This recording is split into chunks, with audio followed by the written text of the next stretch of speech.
You know, it's almost like your birthday with a package from China, so let's go.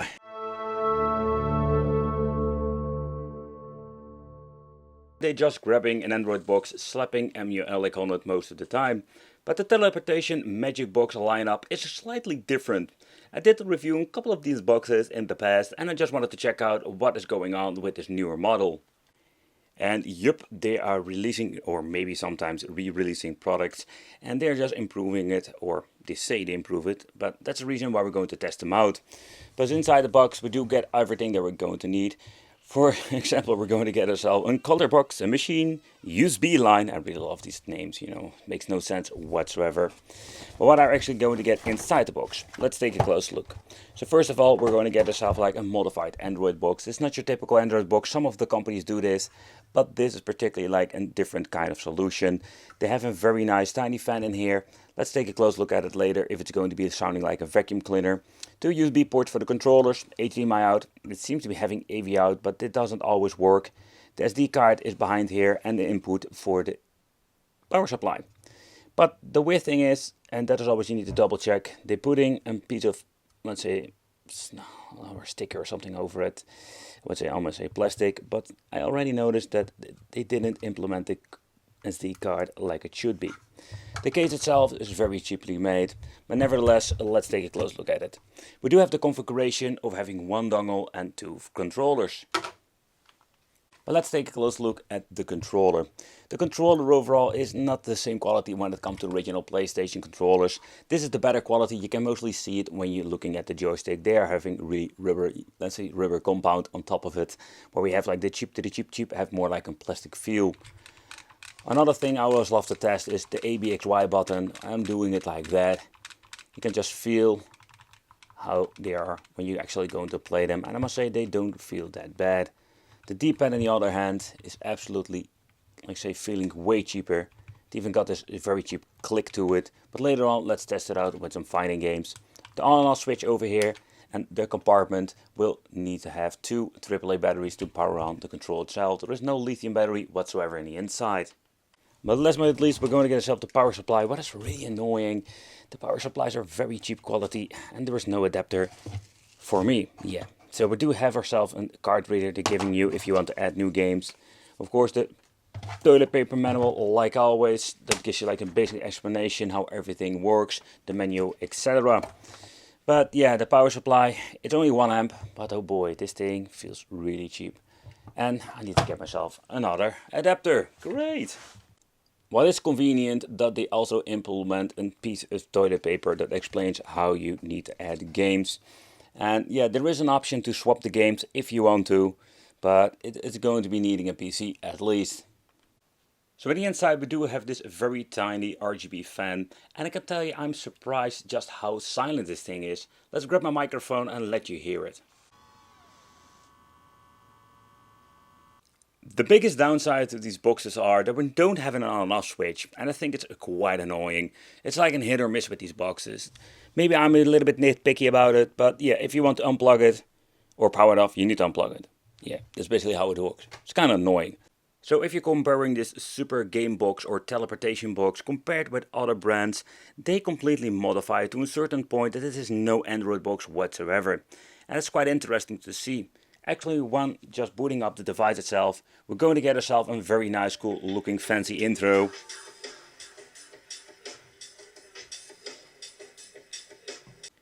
The intro is around, let's say, 40 seconds, and after that it will load up the system itself. So we're going to get another loading screen, very briefly, and then it will boot up into the main menu. Let's take a close look at it.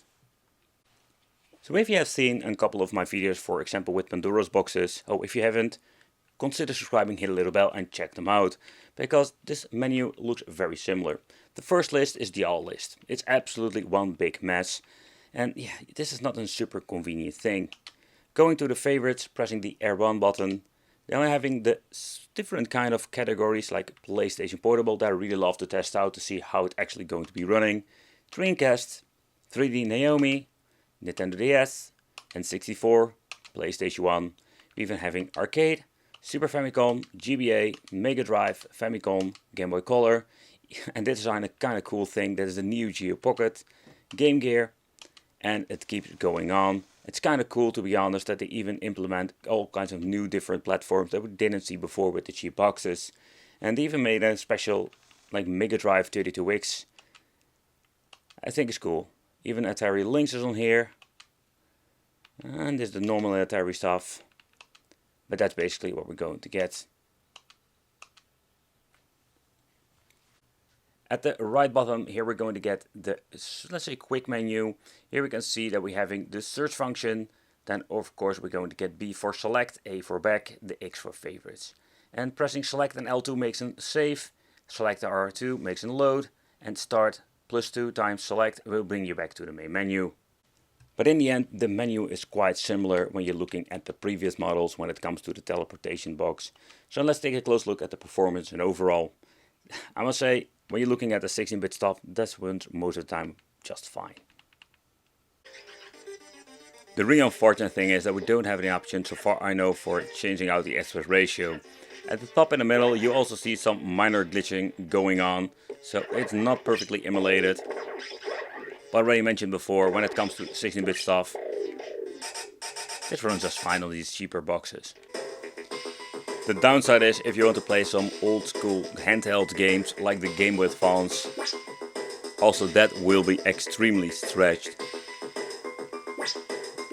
I'm playing this on around, I think it was a 22-inch monitor, so it doesn't look like super bad.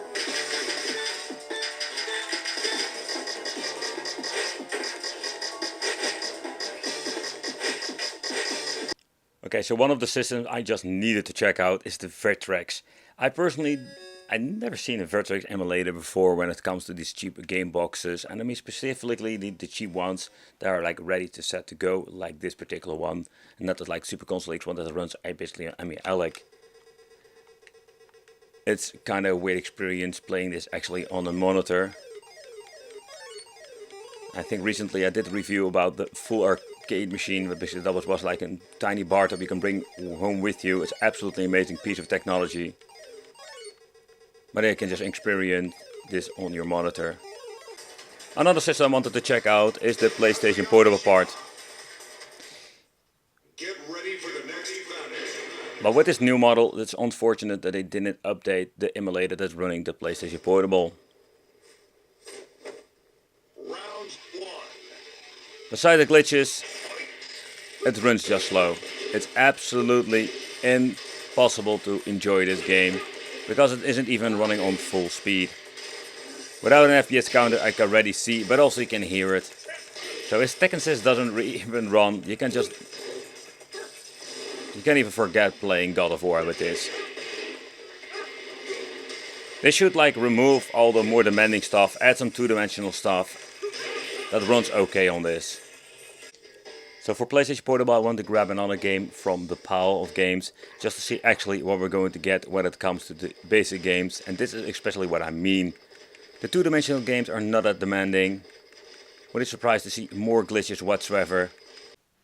Next up, let's take a close look at some Sega Dreamcast. Of course, one of my favorite games to play, Dead Alive 2. But also one of the many games that are very demanding. And I'm not surprised that it doesn't run that great. Don't get me wrong, there will be a lot of games running fine on this, but the more demanding games will always have problems like this. Unplayable. Next up, let's try some Sega Naomi. And let's check out how this will be running on here.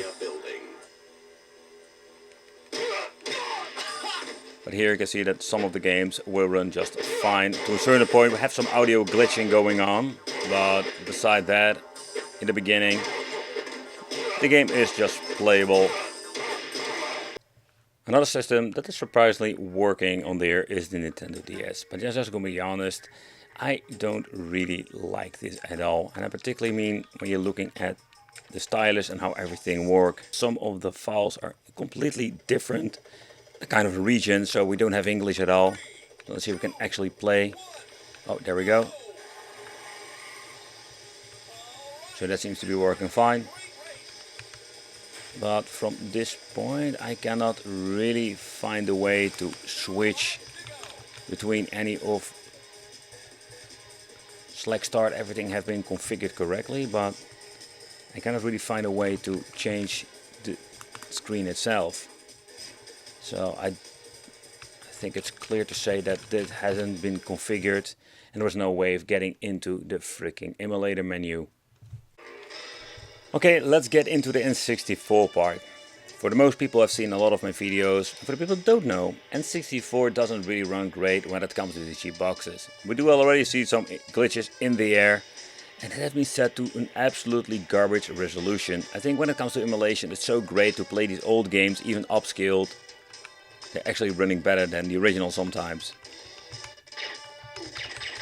They did configure everything like it should be, so that's great. You can just hear some hiccups here and there. Where GoldenEye is a very demanding game. Some basic games will have glitches but have even better performance. But I just want to quickly test out this particular game.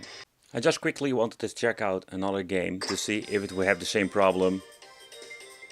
But it seems to be that we don't have the problem with every single game. So let's get into the gameplay and see do we have actually some soundtrack going on here.